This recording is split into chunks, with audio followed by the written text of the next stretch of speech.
Hello friends, exam stocks में आपका स्वागत है। जैसे दोस्तों आपको दिख ही रहा होगा आपकी स्क्रीन पे कि एसएससी जीडी कांस्टेबल 2021 का ये मैं प्रिपरेशन करवा रहा हूँ, जिसमें कि एसएससी जीडी 2018 ऑल 54 शिफ्ट का जो सीरीज चल रहा है उसमें मैंने पहला पेपर जो था, पहला शिफ्ट उसका मैंने कल वीडियो डाल चुका हूँ। तो ये अगला शिफ्ट है, यानी कि सेकंड शिफ्ट का क्वेश्चन है, जो 11 फरवरी को डे में हुआ था, यानी कि 12:30 बजे से ये एग्जाम हुआ था। तो दोस्तों इसका सोल्यूशन अब हम आपको करवाऊंगा, और दोस्तों पेन पेपर लेके बैठ जाएं, आप भी साथ साथ सोल्यूशन करते जाएं। तो दोस्तों पहला क्वेश्चन देखेंगे।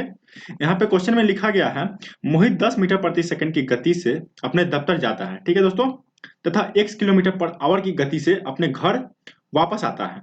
यदि संपूर्ण यात्रा के लिए मोहित की औसत चाल 12 मीटर पर सेकंड है, तो x का मान क्या होगा। यानी कि दोस्तों ये क्या कर रहा है, 10 मीटर प्रति सेकंड के अपने दफ्तर जाता है, उसके बाद घर वापस आता है, वो x किलोमीटर पर आवर। यहाँ पे देख सकते हैं दोस्तों कि यहाँ पे मीटर पर सेकंड है और यहाँ पे किलोमीटर पर आवर है, और यहाँ भी मीटर पर सेकंड, और आपका आंसर जो दिया हुआ है वो किलोमीटर पर आवर में है। तो हमें आसानी क्या होगा, सबको क्या करना है, पहले किलोमीटर पर आवर में चेंज कर लेना है। तो दोस्तों यहाँ पे 10 मीटर पर सेकंड है, इसको किलोमीटर आवर में बताया था, मैंने कल भी बताया था। एक बार फिर से मैं आपको बता देता हूँ। इसको जब आप किलोमीटर पर आवर में बदलेंगे तो इसको 18/5 से आपको गुना करना पड़ता है। तो ये 5 से कट जाएगा 2 बार में, ठीक है दोस्तों। तो ये हो जाएगा 18 दूना 36 किलोमीटर पर आवर, ठीक है दोस्तों। अब इसका एक फॉर्मूला होता है दोस्तों, औसत एवरेज स्पीड का, यानी कि 2xy/x+y इक्वल टू होता है एवरेज स्पीड, ठीक है दोस्तों। इस फॉर्मूला पे हमें पुट कर देना है 2 इंटू, यानी कि आपका x जो है यानी कि 36 किलोमीटर पर आवर आ गया है, और यहाँ पे दूसरा आपको निकालना है, y आपको निकालना है, तो इसको x मान लेंगे बट्टे 36 प्लस x इक्वल टू, यहाँ पे देख सकते हैं जो एवरेज स्पीड दिया गया है 12 मीटर पर सेकंड है, इसको भी हम किलोमीटर में कन्वर्ट करेंगे। यहाँ पे हो जाएगा 18/5 से इसको गुना करना पड़ेगा दोस्तों। यहाँ पे आप इसको कटा देंगे, ये 18 से 18 दूना 36 कट जाएगा 2 बार में, और ये 2 दूना 4, 4 से आपका ये 12 कट जाएगा 3 टाइम्स, ठीक है दोस्तों। अब इसको क्या करना है, आपको क्रॉस मल्टीप्लिकेशन कर देना है। तो यहाँ पे हो जाएगा दोस्तों, ये जब 5 से ये इधर गुना होगा तो यहाँ पे हो जाएगा 5x इक्वल टू 3 से 36 में जब गुना करेंगे तो 108 प्लस 3x, और दोस्तों यहाँ पे जब 3x इधर आएगा तो यहाँ पे आपका बच जाएगा 2x equal to 108, x equal to ये 2 से कट जाएगा 54, ये आपका आंसर हो जाएगा, ठीक है दोस्तों। अब बढ़ते हैं नेक्स्ट क्वेश्चन की ओर। तो दोस्तों अगला क्वेश्चन आपके स्क्रीन पे, अध्यापक के वजन को शामिल करने पर 24 छात्रों के एक समूह का औसत वजन 2 किलोग्राम बढ़ जा रहा है, ठीक है दोस्तों। यदि 24 छात्रों के समूह का आरंभिक औसत वजन 30 किलोग्राम है, तो अध्यापक का वजन क्या होगा। तो दोस्तों इसे बनाने का दो तरीका है, मैं आपको सबसे पहले इजी ट्रिक, जो कि आपके 2 से 3 लाइन में आंसर आ जाएगा, तो वो मैं बता रहा हूँ। जैसे यहाँ पे दिया गया है 24 छात्रों का औसत कितना दिया गया है, 30 किलोग्राम दिया गया है, ठीक है दोस्तों। अब बताया गया है कि जब एक टीचर उसमें शामिल होता है, अध्यापक का वजन, तो क्या होता है 2 केजी बढ़ जाता है। तो यहाँ पे कितना हो जा रहा है, जब यानी कि उसका शामिल किया जा रहा है तो 32 हो जा रहा है 25 का, यानी कि एक टीचर जब शामिल हुआ। तो यहाँ पे निकालने के लिए क्या करना है, इसमें 2 किलोग्राम बढ़ रहा है, तो 24 में जब बांटेंगे 2-2 किलो को, तब ना बढ़ेगा आपका 2 किलोग्राम। तो यहाँ पे कितना हो जाएगा, 24 दूना 48 किलोग्राम इसका हो जाएगा, और ये 32 जो एक बढ़ा, ये 32 इसमें आपको ऐड करना है, टोटल 80 किलोग्राम, ये आपका आंसर हो जाएगा। और दोस्तों एक और बता देता हूं वो कैसे बनेगा, ये थोड़ा लॉन्ग प्रोसेस है, तो जो आपको अच्छा लगे वो आपको एग्जाम में कर लेना है। जैसे 24 का दिया गया है 30, इसको गुना कर लेंगे हम, 24 दिया 72, यानी कि 720 हो जाएगा। अब दिया गया है 25, जब अध्यापक का शामिल किया जा रहा है तो ये कितना हो जा रहा है, एवरेज 32 हो जा रहा है, ठीक है दोस्तों। तो इसे जब गुना करेंगे तो 25 दूना 50, 25 या 75, 5 80, यानी कि 800। जब 800 में 720 माइनस करेंगे तो यहाँ भी आपका 80 आंसर आ जाएगा दोस्तों, यानी कि ये टीचर का एज, सॉरी आपका वजन निकल गया, ठीक है दोस्तों। अब बढ़ेंगे नेक्स्ट क्वेश्चन की ओर। अब यहाँ पे दिया गया, यदि दो संख्याओं का महत्तम समावर्तक 8 है, तो निम्न में से कौन सा उसका लघुत्तम समावर्तक नहीं हो सकता है। तो दोस्तों आपको पता होगा, महत्तम समावर्तक हो या लघुत्तम समावर्तक जो भी निकालते हैं, तो वो संख्या का डिविजिबल होना जरूरी है। अगर वो डिविजिबल नहीं है तो यानी कि वो ना तो उसका एचसीएफ हो सकता है, ना ही उसका एलसीएम हो सकता है। जैसे कि एचसीएफ में तो यहाँ पे दिया गया 8, 8 से देखिए कौन कौन सा संख्या कट रहा है। तो दोस्तों ये 24 जो है 8 से कट रहा है, और ये 48 जो है ये भी 8 से कट रहा है, और 72 ये भी 8 से कट रहा है, 8 9 72 होता है। लेकिन 68 जो है आप देख सकते हैं ये नहीं कट रहा है, यानी कि तो जो नहीं कट रहा है वो यहाँ पे दिया गया है कि जो नहीं है, तो यही आपका आंसर हो जाएगा दोस्तों। ठीक है दोस्तों, अब बढ़ेंगे अगले क्वेश्चन की ओर। तो दोस्तों अगला क्वेश्चन आपकी स्क्रीन पे है, यदि एक व्यक्ति ने चीनी के 12 बैग 1200 रुपए प्रति बैग की दर से खरीदा, ठीक है। अगला दिया गया 8 बैग 1500 रुपए प्रति बैग की दर से खरीदा है, तथा 10 बैग 21 रुपए प्रति बैग की दर से खरीदा है, तो सब बैगों का औसत मूल्य क्या हो जाएगा। तो यहाँ देख लेंगे दोस्तों, 12 खरीदा है 1200 से, ठीक है। उसके बाद 8 बैग खरीदा है 1500 से, उसके बाद 10 बैग खरीदा है 2100 के मूल्य से, ठीक है।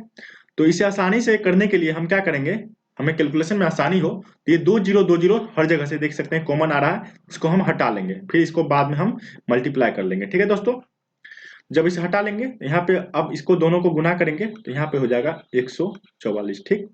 उसके बाद 15 थे 120, उसके बाद 21 इंटू 10 हो जाएगा 210।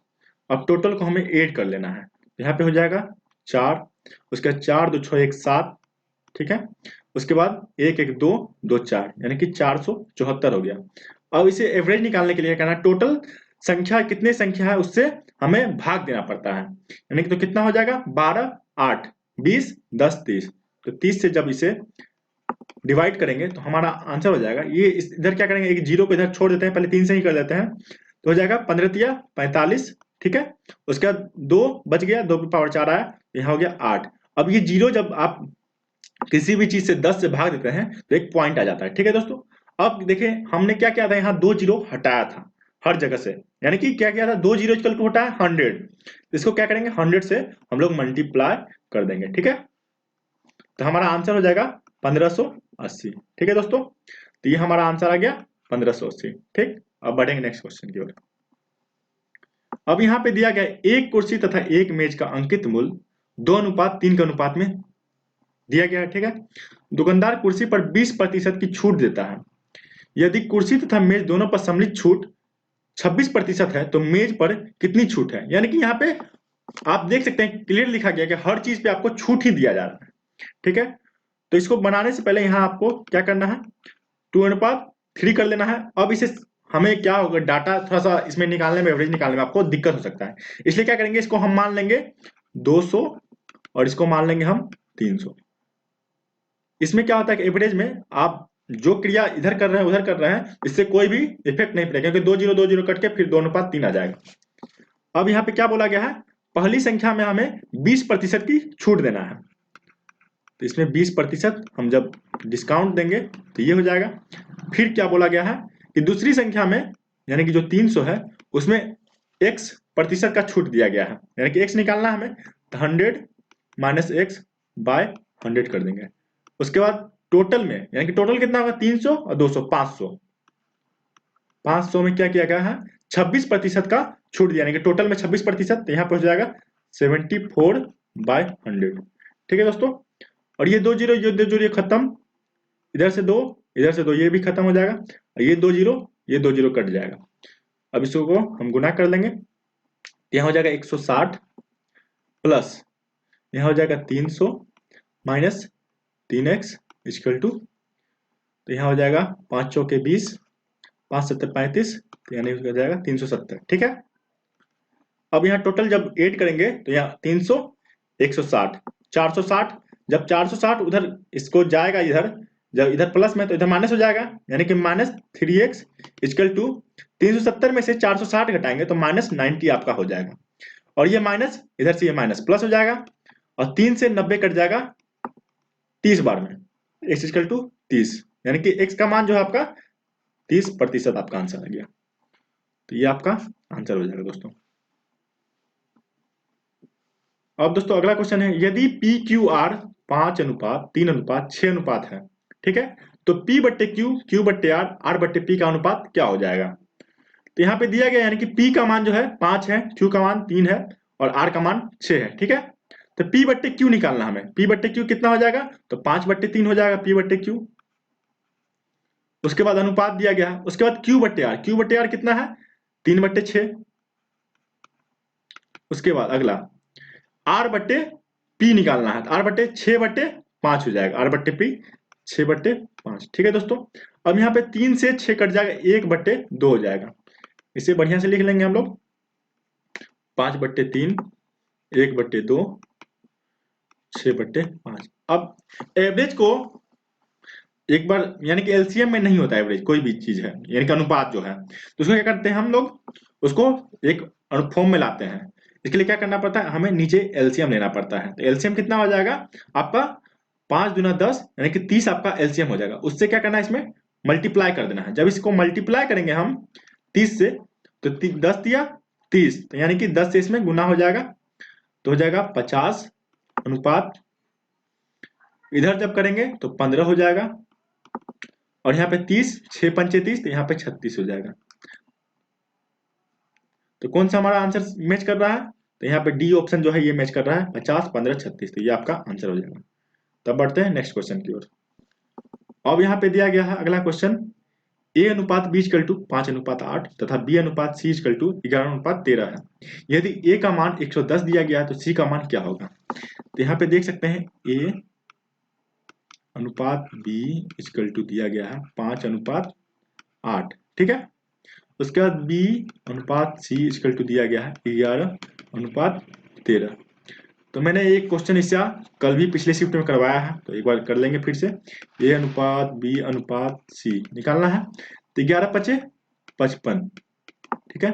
फिर इसको क्या करना है, क्रॉस कर लेना है, 11×8 = 88, फिर 13×8 = 104। अब निकालना क्या है, C निकालना है, हमें इसका मान निकालना है।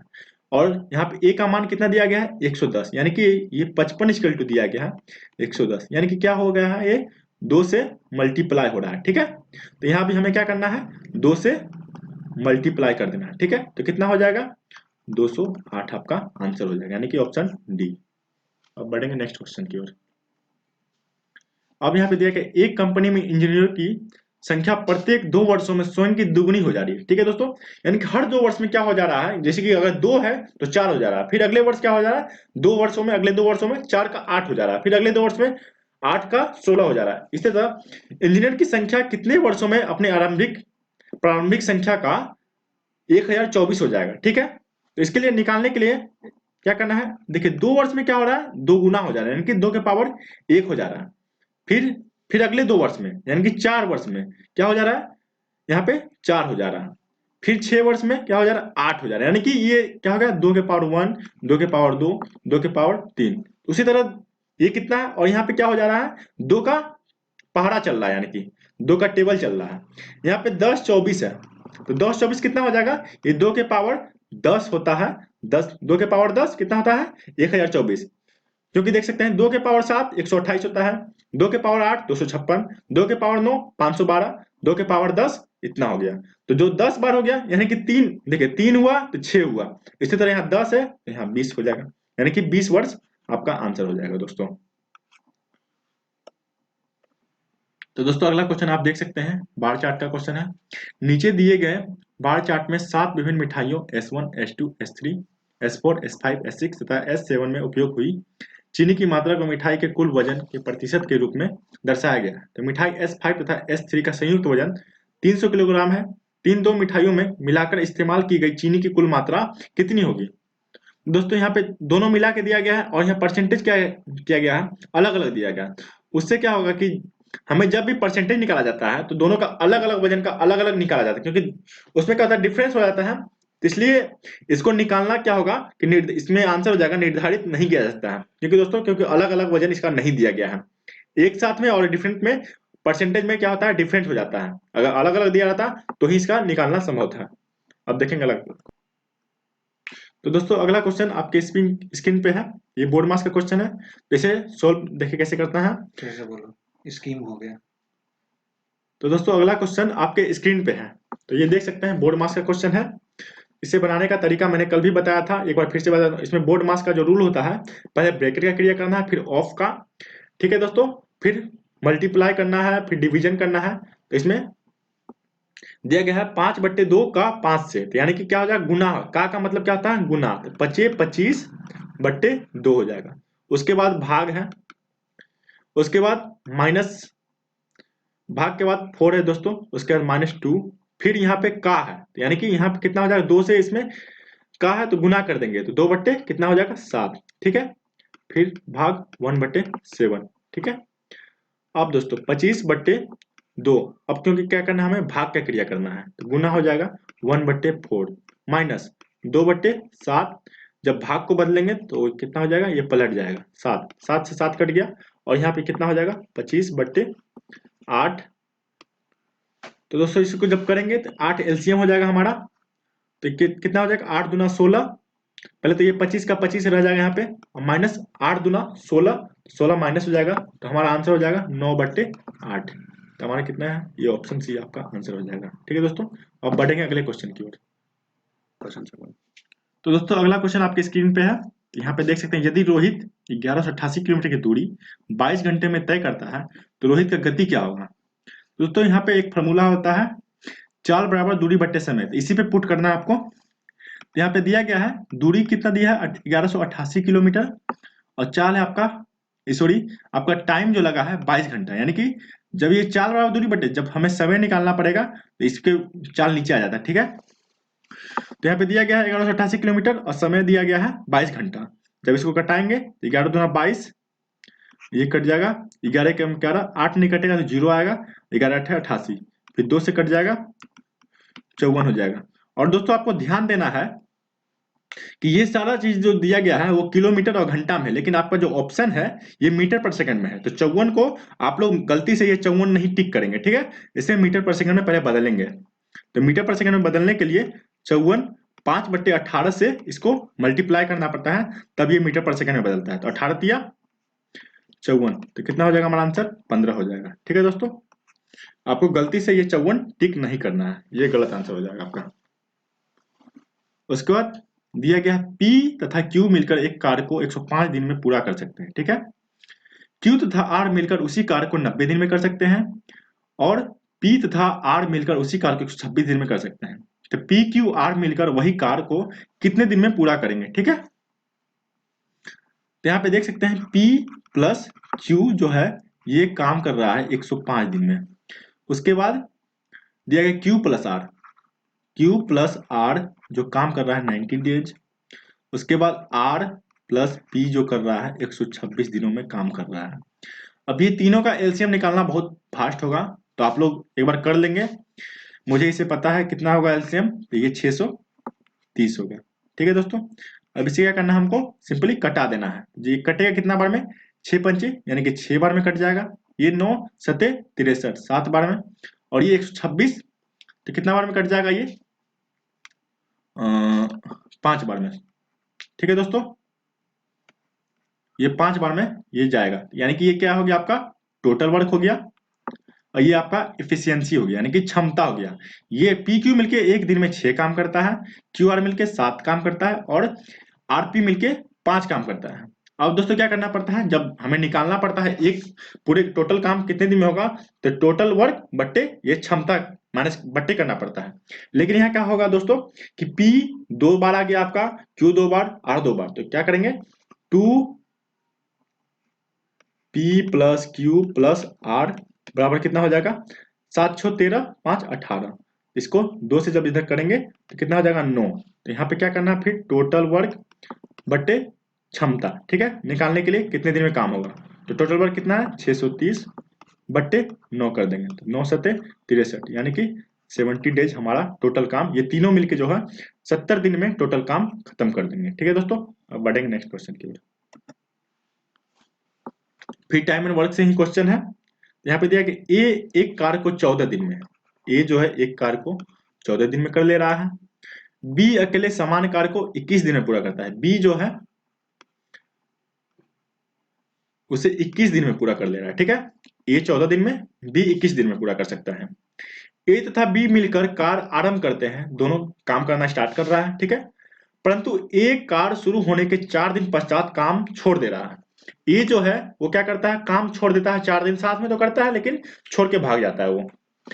तो बी शेष कार्य को कितने दिन में पूरा करेगा। तो यहाँ पे फिर यहाँ पे दोनों का एलसीएम निकालना है टोटल वर्क निकालने के लिए। तो कितना हो जाएगा, ये दोनों का एलसीएम हो जाएगा 42। तो 14 तिया 42, 21 दूना 42, ठीक है। अब क्या बताया गया है कि 4 दिन दोनों तो साथ में काम कर रहा है, तो दोनों का एफिशिएंसी कितना होगा, ये एक दिन में 3 काम कर रहा है, एक दिन में 2 ही काम कर रहा है, ठीक है। तो 4 दिन साथ में काम किया तो 3 2 5 इंटू 4, तो कितना हो जाएगा 20, यानी कि इसमें 20 माइनस कर देंगे तो कितना बच जाएगा, 22 काम बच गया। अब क्या बोल रहा है कि 20 शेष कार्य कितने दिन में पूरा करेगा, काम कितना बचा 22, और बी का एफिशिएंसी कितना है 2, इसको 2 से भाग दे देंगे तो 11 दिन, आपका आंसर हो जाएगा 11 दिन। शेष काम जो है बी 11 दिन में खत्म कर देगा। अब बढ़ेंगे अगले क्वेश्चन की ओर। यदि एक वृत्त का व्यास 15% बढ़ाया जाता है तो उसके क्षेत्रफल में कितने प्रतिशत की वृद्धि होती है, ठीक है दोस्तों। ये इसका एक फॉर्मूला होता है नेट इफेक्ट, आपको मैं बताता हूं, जैसे कि x प्रतिशत प्लस y प्रतिशत plus x into y by 100, ये एक फॉर्मूला होता है, ठीक है। तो इसमें पुट कर देंगे तो 15% प्लस 15% प्लस 15 इंटू 15 बट्टे 100, तो कितना हो जाएगा 30 प्लस 225 बाय 100। जब ये 100 यहाँ लग जाएगा तो यहाँ पॉइंट आ जाएगा, तो कितना होगा 30 प्लस 2.25 इक्वल टू 32.25 प्रतिशत, ये हमारा आंसर हो जाएगा। ये कौन सा है ऑप्शन, ऑप्शन सी। अब बढ़ेंगे नेक्स्ट क्वेश्चन की ओर। क्वेश्चन आपकी स्क्रीन पे दिया गया है, नीचे दिया गया रेखा चित्र एक कंपनी के 5 विभिन्न उत्पादों P1 P2 P3 P4 तथा P5 का लाभ प्रतिशत दर्शाया गया है, ठीक है दोस्तों। और यहाँ पे दिया गया है उत्पाद P5 का व्यय 46,000 है, तो उत्पाद P5 का राजस्व क्या होगा। तो दोस्तों यहाँ पे 46,000 दिया गया है, तो जो व्यय है उसके बाद उसी में ना आपको लाभ कमाएंगे, तो इसका लाभ कितना हो जाएगा 8% दिया गया है, तो 8% निकालेंगे इसका, तो 2 जीरो से 2 जीरो कट जाएगा, जब इसको गुना करेंगे तो 0 8 छक्के 48 8 चौके 32 4 36। अब दोस्तों यहाँ पे ये लाभ हो गया और यहाँ पे व्यय हो गया, राजस्व क्या होता है, दोनों ऐड जब करेंगे तो टोटल राजस्व हो जाएगा उसमें। तो क्या करना है, इसको 46,000 में हमें ऐड कर देना है, तो कितना हो जाएगा 49,680 आपका आंसर हो जाएगा। कौन सा ऑप्शन है, ऑप्शन बी। अब बढ़ेंगे नेक्स्ट क्वेश्चन की ओर। ये बोर्ड मास का क्वेश्चन है, आपके स्क्रीन पे देख सकते हैं, तो मैं बता देता हूं उसको। यहाँ पे हो जाएगा 7 चौका 28 29 बट्टे 4 प्लस 6, तो इसको पहले कुछ नहीं करना, पहले ये जो ब्रैकेट है उसको तोड़ देना आपको। यहाँ पे पहले भाग होगा, भाग का क्रिया, तो 4 दूना 8, ठीक है, तो 2 हो जाएगा, तो 5 में से 2 गया, यहाँ पे 3 बच जाएगा आपका -1, 29 बट्टे 4 प्लस 6 3 9 में से 1 गया 8, फिर हो जाएगा यहाँ पे 4 आपका एलसीएम हो जाएगा 29 प्लस 8 चौके 32, तो कितना हो जाएगा 29 और 32 करेंगे 61 बट्टे 4 आपका ये आंसर हो जाएगा, यानी कि ऑप्शन डी आपका आंसर हो जाएगा। अब आप देख सकते हैं अगला क्वेश्चन, एक वस्तु का विक्रय मूल्य तथा क्रय मूल्य क्रमशः इतना 1333 तथा 2150 है, तो हानि प्रतिशत क्या है, स्वाभाविक है ये एसपी हो गया आपका और ये सीपी हो गया। जब जब कोई सामान आप 2150 में खरीदेंगे और 1333 में बेच देंगे तो आपको सिंपल है हानि ही होगा। तो इसको निकालने के लिए बताया गया था कि इसको जो है इसमें माइनस करना है आपको, तो जब माइनस करेंगे तो कितना होगा 7 और यहाँ पे बच जाएगा 1, उसके बाद 21 में से 13 गया 8, 817 बचा। और कोई भी चीज निकालते हैं तो यहाँ पे बेस क्या होता है आपका सीपी होता है, हानि प्रतिशत निकालिए लाभ प्रतिशत, तो बेस क्या होगा आपका ये हो जाएगा आपका सीपी ही हो जाएगा आपका बेस। तो यहाँ पे लिखना है 2150 इंटू 100 से मल्टीप्लाई करते हैं परसेंटेज निकालने के लिए, तो ये जीरो खत्म हो गया, 5 दूना 10, ये कट जाएगा आपको 5 से, 5 चौके 20 41 टाइम्स, सॉरी 43 3 टाइम्स में कटेगा। अब देखिए 43 है, ये 817, अब इसे हमें निकालने में थोड़ा सा आपको क्या होगा कठिनाई होगा, तो यहाँ पे आपको ऑप्शन पे ध्यान देना है कि कौन सा ऑप्शन आपका इसमें हो सकता है। यहाँ पे देखिए सबसे पहला ऑप्शन हम देखेंगे 38 दिया गया, यानी कि यहाँ पे दो दिया गया ही, तो यहाँ पे यह हो सकता है 19 से कट सकता है, तो हम देखेंगे जब, तो 19 दिया 57 19 चौके 76 5 81, तो हमारा क्या हो गया सर्टिफाइड कर गया, यानी कि ये 19 बार में कट रहा है, तो कितना हो जाएगा 19 दूना 38, यानी कि आपका ऑप्शन ए आंसर हो जाएगा दोस्तों। तो दोस्तों अगला क्वेश्चन आपकी स्क्रीन पे है, रोहन ने 275 मेज की दर से मेज खरीदी, ठीक है, यानी कि एक मेज का कीमत 275 रुपया दिया गया है। यदि वह 16 मेज 5060 की दर की बेचता है तो लाभ प्रतिशत क्या होगा, ठीक है, यानी कि 16 मेज जो है ये इतना में बेच रहा है, यानी कि ये एसपी हो गया, और ये हमें सीपी निकालना है 16 मैच का, क्योंकि एक मैच का कीमत दिया गया है, तो इसको क्या करेंगे 16 से मल्टीप्लाई कर देंगे। सीपी निकालने के लिए 16 से मल्टीप्लाई करेंगे तो 16 पंचे 80 हो जाएगा, 16 सत्ते 112, 8 20 0 12 बच जाएगा हाथ में, 16 दूना 32 और 12 44 हो जाएगा। ठीक है, यानी कि सीपी आ गया 4400 और एसपी इतना है। यानी कि स्वाभाविक है कि आपको लाभ होगा। तो जब लाभ प्रतिशत निकालने के लिए बताया गया था मैंने कल भी, और फिर से बता देता हूं, तो इसमें माइनस करेंगे हम तो कितना बच जाएगा 660 बचा। जब एसपी में इसको घटाएंगे तो 660 ये लाभ हो गया। अब सीपी हो जाएगा नीचे। अब परसेंटेज निकालने के लिए 100 से मल्टीप्लाई करना पड़ता है। ये जीरो से ये जीरो, ये जीरो, ये जीरो खत्म। उसके बाद 11 चौके 44, 11 छक्के 66, 60 में 4 से भाग देंगे तो आपका 15% आपका आंसर हो जाएगा। ठीक है दोस्तों, एक वर्ग तथा एक वृत्त का परिमाप समान है। ठीक है, एक वर्ग और एक वृत्त का परिमाप क्या है, वो समान है। ठीक है, पेरीमीटर समान है आपका। यदि वृत्त का क्षेत्रफल 1386 सेंटीमीटर स्क्वायर है तो वर्ग का क्षेत्रफल क्या होगा। तो इसका होता है pi r square equal to होता है 1386 आपको दिया गया है, 22/7 into r square equal to 1386 दिया गया। 11 दूना 22, ये कट जाएगा, 11 कम 11 2 बचा, 11 दूना 22, 11 छक्के 66, फिर 2 से कटेगा 63 बार में, और ये 7 जो है यहाँ पे आ जाएगा।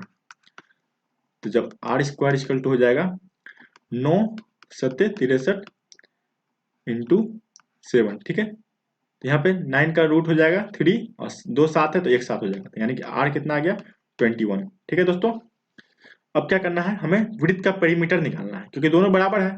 जब त्रिज्या आएगा तो वृत्त का पेरीमीटर आसानी से निकल जाएगा। 2 पाई आर इसका पेरीमीटर होता है, 2 इंटू 22/7 इंटू 21। ठीक है दोस्तों, आपको मैं कलर दूसरा ले लेता हूं ताकि देखने में आसानी होगा। 2 इंटू ये 7 दिया 21, 3 बार में कट गया। अब टोटल हो जाएगा 22 इंटू 3। ठीक है, 22 दिया 66 तो 132 हो जाएगा। अब क्या बोला गया, पेरीमीटर दोनों का समान है, तो हमें भुजा निकालना है, क्योंकि क्षेत्रफल निकालना वर्ग का। तो इसको क्या करेंगे 4 से भाग करेंगे, क्योंकि इसका पेरीमीटर होता है 4a। ठीक है, 4 से जब भाग देंगे तो कितना हो जाएगा 4 तिया 12, फिर 4 तिया 12। अब इसका क्या होता है, वर्ग का क्षेत्रफल ए स्क्वायर होता है। ए हमारा कितना निकल गया, ए 33। तो 33 का स्क्वायर जब करेंगे कितना हो जाएगा 1089।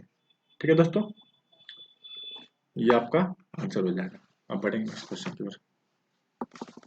अब दोस्तों अगला क्वेश्चन देखेंगे। रोहित एक संख्या को 2 से विभाजित करने के बजाय संख्या 2 से गुना कर देता है। ठीक है दोस्तों, मान लीजिए कोई संख्या उसे दिया गया था, उसको 2 से विभाजित करना था, लेकिन वो क्या किया 2 से गुना कर दिया। तो परिणामी संख्या सही संख्या का कितना प्रतिशत होगा। तो मान लीजिए कोई संख्या मान लेते हैं हम 200 कोई संख्या है। ठीक है दोस्तों, इसको क्या करना था, उसको 2 से भाग करना था, लेकिन क्या किया वो 2 से गुना कर दिया। तो परिणामी संख्या कितना हो जाएगा, 2 से गुना कर दिया, यानी कि वो तो 2 से गुना कर दिया, गलती कर दिया, तो 400 हो जाएगा परिणामी संख्या, जो परिणाम निकल गया।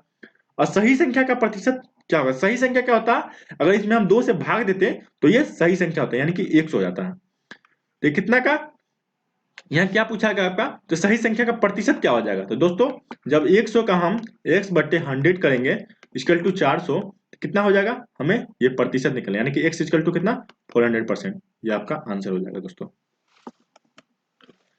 अब यहाँ पे दिया गया एक गेंदबाज ने लगातार 15 मैचों में, ये दिया गया विकेट का, उसका जो लिया गया है विकेट उसका डेटा दिया गया है। तो माध्यक क्या निकालना था, माध्यक निकालने के लिए क्या करना पड़ता है दोस्तों, इसमें आपको बढ़ते क्रम में लिखना पड़ता है, जैसे कि 0 0 0। ठीक है, उसके बाद क्या आएगा 1 आएगा, 1 1। ठीक है दोस्तों, उसका 2 आएगा, 2 2 2 फिर 2, यानी कि 4 बार 2 दिया, 1 2 3 4। ठीक है, उसके बाद आपका 3 आएगा, 3 यहाँ दिया गया है, एक यहाँ 3 है, 3 2 बार ही है। उसके बाद 4 4 देखें कितना बार है, 4 एक बार यहाँ है, एक ही बार है। उसके बाद 5 देख लेंगे कितना बार है, 1 2 3 5 बार 5 है। देख लेंगे 3 2 5 2 7 2 9 2 11 4 15 15 संख्या हो गया। अब माध्यक निकालेंगे, जो बीच में होता है संख्या वही आपका माध्यक हो जाता है।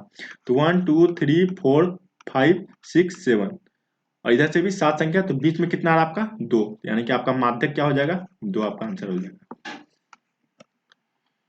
नीचे दिए गए बार चार्ट में 7 क्रमागत वर्षों y1, y2, y3, y4, y5, y6 तथा y7 के लिए व्यय से राजस्व के अनुपात को दर्शाया गया है। ठीक है दोस्तों, देखिए किस वर्ष में लाभ सबसे अधिक है, यहाँ पे दिया गया है, आपको ऑप्शन दिया गया है किस वर्ष में सबसे लाभ अधिक है, y5, y2, y6। यहाँ पे y5 का देख सकते हैं आपको कितना दिया गया 0.70, y2 का क्या है, y2 का 0.75 और y6 का क्या है 0.7, यानी कि दोनों सेम हो गया। तो दोनों आंसर यहाँ पे तो दोनों दिया नहीं गया है, तो क्या हो जाएगा हमारा आंसर निर्धारित नहीं किया जाता। ठीक है दोस्तों, तो 98 से की राशि 6 वर्षों में 4704 साधारण ब्याज देती है। तो ब्याज का दर क्या है, यानी कि आपको दर निकालना है। इसका फॉर्मूला होता है SI equal to PRT upon 100। तो इसमें पुट करेंगे, आपको मूलधन कितना है 9800 है, इंटू आपको R निकालना है और ये टाइम 6 ईयर दिया गया है बाय 100, 2 जीरो से 2 जीरो कट जाएगा और आपको जो SI दिया गया है 4704 दिया गया है। ठीक है, तो ये 6 से इसको पहले कटाएंगे, 7 छक्के 42, फिर 5 जीरो 8, फिर 6 चौके 24। ठीक है, फिर आपका 98 आया। ठीक है, तो ये कितना से कट जाएगा 14 सत्ते 98, 7 बार में कटा, उसके बाद 14 पंचे 70, 14 छक्के 84, 7 अट्ठे 56, यानी कि R का मान कितना आ गया आपका 8% आंसर हो गया। यहाँ पे देख सकते हैं 8%। उसके बाद यदि ए बी आपको दिया गया है 7:8, ठीक है, ए अनुपात बी दिया गया है 7:8, ठीक है, और बी और सी दिया गया है 7:9, ए बी सी का अनुपात क्या होगा, ये तो सिंपल क्वेश्चन दे दिया गया है दोस्तों, 7 सत्ते 49 हो जाएगा और यहाँ पे हो जाएगा 7 अट्ठे 56 और 9 अट्ठे 72। तो दोस्तों यही आपका आंसर हो जाएगा, यानी कि आपका ऑप्शन डी आपका आंसर हो जाएगा। ठीक है दोस्तों, अब बढ़ेंगे नेक्स्ट क्वेश्चन। दोस्तों अगला क्वेश्चन जो कि आज का शिफ्ट का आखिरी क्वेश्चन है, देख लेते हैं क्या है। यदि एक वर्ग की भुजा में 20% की वृद्धि की जाती है तो उसके परिमाप में कितने प्रतिशत की वृद्धि होती है। तो दोस्तों जब भी कोई परिमाप हो, परिमाप में तो क्या होता है कि वो तो थोड़ा इसका सिंपल फॉर्मूला होता है, इसमें अगर 20% बढ़ाएंगे तो उसमें भी कोई अंतर नहीं होगा, उसमें भी उसका परिमाप में भी 20% का ही वृद्धि होगा। अगर स्क्वायर रहता है, अगर इसका क्षेत्रफल रहता है तो इसमें चेंजेस होता है, लेकिन अगर परिमाप है तो कोई चेंज इसमें नहीं होगा दोस्तों। तो दोस्तों ये आज का आखिरी सवाल था। तो दोस्तों हमें आशा करता हूँ आपको ये जो भी सीरीज चला रहा हूँ वो अच्छा लगा होगा, आज का वीडियो अच्छा लगा तो वीडियो को लाइक कर दें और चैनल को भी सब्सक्राइब कर दें। और आपका जो ये PDF है ये आपको टेलीग्राम चैनल पे मिल जाएगा और टेलीग्राम का लिंक जो है वो डिस्क्रिप्शन में मौजूद है। और दोस्तों इसे ज़्यादा से ज़्यादा शेयर कर दें। धन्यवाद, जय हिंद।